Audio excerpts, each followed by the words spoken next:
I'm 98 years old, and I'm tired. Tired of carrying this. My husband Clarence had another family, a whole other child. And I found out in 1971, and I kept that secret for 53 years. 4 weeks ago, that child, a grown man, knocked on my front door. He's 59 years old, and now my children know everything their father was. And honestly, everything I became because of it. Clarence and I got married on June 12th, 1949, at Mount Zion Baptist Church on the south side of Chicago. I was 21, he was 23, and the most handsome man I'd ever laid eyes on. And I need you to understand that. Everybody in that church knew that. And that was part of the problem. We moved into a house on Langley Avenue.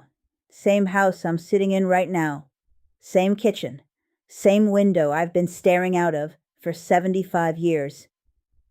We had Robert in 51, Denise in 53, Sharon in 56, and Michael in 60. 4 children in a 2-bedroom house, and somehow we made it work. Because when you're young and in love, you think that's enough. I'm telling you right now, it is not enough. Love without honesty is just a pretty room with no floor.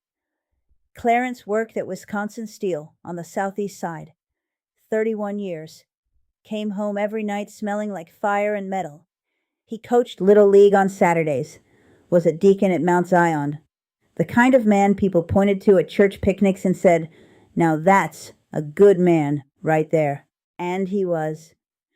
I'm not going to sit here at 98 years old and lie about that. Clarence was good to those children. Good to the neighborhood. Charming, generous, everybody's favorite. But you know what I've learned in 98 years on this earth? The people everybody loves, sometimes they've got that much love going around because they're spreading it in places they've got no business spreading it. October 1971. I remember because Sharon was at the kitchen table making her Halloween costume. She wanted to be Diana Ross, and I had the radio playing. Clarence was supposed to be at a deacon's meeting at church. He'd been having a lot of those meetings that year. Tuesday meetings, Thursday meetings, Saturday morning meetings. Now, I need you to hear me on this. I am not a fool. I'm a lot of things, but I am not and have never been a fool. A woman knows when the air in her own house changes. They'll tell you you're crazy. They'll tell you you're making things up. But a woman knows. Don't let anybody tell you different. I went through his jacket pockets. 22 years of marriage, and I'd never done that. I'm not proud of it, but I did it. And I found a photograph, a little boy, maybe 5 or 6 years old, standing in front of a brick building I didn't recognize. On the back, in Clarence's handwriting, it said, "Curtis, age 6, April 1971. I didn't scream. I didn't throw anything. I sat down at the kitchen table across from Sharon and her little Diana Ross wig, and I looked at that photograph, and I thought very calmly, so, this is what 22 years gets you." Clarence came home at 11:30 that night. I was sitting in the dark in the living room. He turned on the light and saw me holding the photograph, and his face just collapsed, like watching a wall come down. He didn't even try to deny it. He said, "Pearl, let me explain." I said, "You've got one chance, Clarence. One." Her name was Vera. She lived on the west side. He'd been seeing her since 1964, 7 years. The boy was born in 1965. My husband had a 6-year-old son 20 minutes across town and had been going back and forth between 2 families, like we were shifts at the steel mill. But the affair isn't what I kept secret for 53 years. It's what I did next. Because finding out wasn't what changed me. What I chose to do about it is what changed everything. I should have left. I know that. You're thinking it right now, and you're right. But listen to me. It was 1971. I was 43 years old with 4 children between the ages of 11 and 20. I had no job. Clarence didn't want me working, and like a fool, I listened. No money of my own. house in his name. And in our community, in our church, if Pearl Davis divorced Clarence Davis, you know what they would have said? They would have said I couldn't keep my husband. They would have said something must be wrong with me. That's how it was. I don't care if you don't like hearing that. That's how it was. So I stayed. But I made conditions. I told Clarence he would sign this house over to my name. He would put $200 every month into an account with only my name on it. And he would never see that woman or that boy again. Or I would stand up in Mount Zion Baptist Church on a Sunday morning and tell every single person sitting in those pews exactly what kind of deacon they had. Clarence cried, got on his knees on this very floor, agreed to everything, and I believed him again. At 98 years old, I can tell you the most dangerous thing in the world is a woman who wants to believe her husband. We'll talk ourselves into anything. I became a different woman after that night. I know my children felt it. I got hard. I was watching everything. Every phone call, every late night, every dollar. I ran this house like a warden because I was terrified that if I blinked, it would all come apart again. My children didn't understand why Mama was always angry, always suspicious, always cold. Robert said it right to my face once. He was maybe 12. He said, Daddy's the one who holds this family together, not you. 12 years old. I wanted to grab that boy by his shoulders and say, you have no idea what I am holding together. But I just said, go do your homework. Denise was the one who cut the deepest, and she didn't even know she was doing it. She was about 19, 20, getting ready to go out somewhere. We got into an argument about some little thing. Her skirt, I think, and she looked right at me, and she said, Mama, why are you so mean? Daddy never acts like this. What happened to you? What happened to me? Like I woke up one morning and chose this. Like I wasn't standing guard over every single thing she took for granted. And you know what I found out later?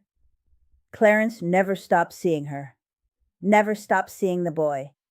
The $200 a month he was putting in my account, he was giving her $300. He looked me in my eyes, cried on my kitchen floor, agreed to every condition, and walked right back across town the following week. He played me for 36 more years. I turned myself into somebody my own children didn't even like. And it was all for nothing. That's the part I cannot forgive. Not the affair. The fact that I became the villain of my own family, protecting a lie that wasn't even holding. Clarence died on March 8th, 2007. Heart attack at the steel mill reunion dinner. Died surrounded by friends, people shaking his hand, telling stories about good old Clarence. 400 people at the funeral. Standing room only at Mount Zion. The pastor called him a pillar of the community. I sat in the front pew in my black dress, and I did not cry. Not one tear. Denise squeezed my hand during the hymn and whispered, It's okay to cry, Mama. I said, I know, but I didn't, because I'd used up all my crying on that man 36 years before, and he didn't even know it. After Clarence passed, my children drifted. Robert moved to Milwaukee. Sharon went to Atlanta. Michael took a job in Houston. Denise stayed in Chicago, but visits less and less. Calls on Sundays, maybe 10 minutes. She asks about my blood pressure. I ask about her garden, and we both pretend that's a real conversation. I've been alone in this house for 17 years, 75 years on Langley Avenue, and most days now, the only voice I hear is my own.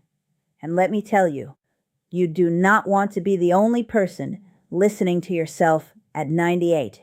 4 weeks ago, a Saturday morning, I was sitting in my chair doing my crossword. I do the Tribune crossword every day. Keeps my mind sharp. And at 98, You better keep your mind sharp, or it'll leave without you. Someone knocked on my front door. I don't get Saturday visitors. I don't get most day visitors, if I'm being honest. I opened the door and there was a man on my porch, 59 years old, medium build, graying at the temples. And I knew before he opened his mouth exactly who he was, because he had Clarence's eyes, that deep brown, those little wrinkles at the corners. He looked like Clarence the day I married him. Standing on my porch, wearing my husband's face, he said, "Ma'am, my name is Curtis. I believe my father was Clarence Davis." I stood there for a long moment. Then I said, "I know who you are. Come inside." He sat at my kitchen table, the same table where I found that photograph 53 years ago, and told me everything. His mother died in 2015. Clarence visited them regularly until the day he died. Curtis had birthday cards, Christmas photos, pictures of Clarence holding him as a baby, at his Little League games, at his high school graduation, at his wedding. My husband attended that boy's wedding, and I didn't know. He brought a box, letters, photographs, a whole life in a shoebox. And inside was a letter Clarence wrote in 2006, 1 year before he died. I remember every word because some sentences burn themselves into your brain and stay there. He wrote, "You and your mother deserved better than the shadows. Pearl deserved the truth. I was too much of a coward to give it to any of you. I'm sorry, son. Coward. His word, not mine, though I would have chosen the same one." Curtis looked at me across my own kitchen table and said, "Mrs. Davis, I didn't come here to cause trouble. I just wanted to know my father's family." And I looked at this man, this child who never asked for any of this, who grew up without his father's name, who spent 59 years in the shadows, and I felt something I did not expect. I wasn't angry at him. I was sorry, because Clarence failed every single one of us. Every single one. I called Denise that evening. I said, "Baby, I need you to come over. There's something I should have told you a very long time ago." She came. I told her everything. 53 years broken open at my kitchen table over 2 cups of coffee that went cold because neither one of us could drink. Denise didn't speak for a long time. Then she said very quietly, "So all those years, that's why you were," I said, "mean, hard, cold, watching everything." "Yes." She started crying. Not the polite kind. The kind that comes up from somewhere deep, from a place you didn't know was holding anything. She said, "Mama, I stood in this kitchen and told you Daddy was the good one. I said that to your face." I said, "I know, baby." She said, "Why didn't you tell us?" And I said the only honest thing I had left, because I wanted you to have a father, even if it cost you a mother. She grabbed my hands across the table. My daughter hadn't held my hands in, I can't even tell you how many years. She held on like I was going to disappear. Robert called the next day from Milwaukee. He was quiet, which is not like Robert at all. He said, "Mama, I owe you an apology. I spent 40 years thinking you were the problem." I said, "You are a child, Robert. Children believe what they see."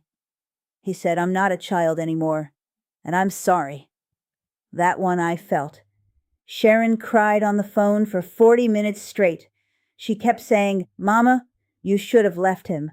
And you know what? She's right. She is absolutely right. But being right and being able, those are 2 very different things. And I wish more people understood that. Michael hasn't called. He's 64 now. Lives in Houston. He was always Clarence's boy. Followed his daddy around like a shadow. I imagine finding out the truth feels like somebody pulled the floor out from under the house he built his whole life on top of. I understand that. I lived it. But I'm 98 years old. I do not have the luxury of waiting for everybody to be ready. Time is the one thing I am almost out of. Denise comes every Saturday now. She drives across town and sits in this kitchen, and we do the crossword together. She's terrible at it, honestly, but I don't tell her that. Robert is driving down from Milwaukee next month. He says he's bringing his grandchildren. I've never met them. I'm about to meet my great-grandchildren for the first time at 98 years old. If that doesn't tell you something about what secrets do to a family, nothing will. Michael will call when he calls. Or he won't. I spent 53 years waiting for a man to do the right thing. I am not doing that again. Langley Avenue, 75 years. Same kitchen, same window. But when Denise holds my hands on Saturdays, I'm not the mean one anymore. I'm not Clarence's wife. I'm just Mama, and I have been waiting a very, very long time to be that again.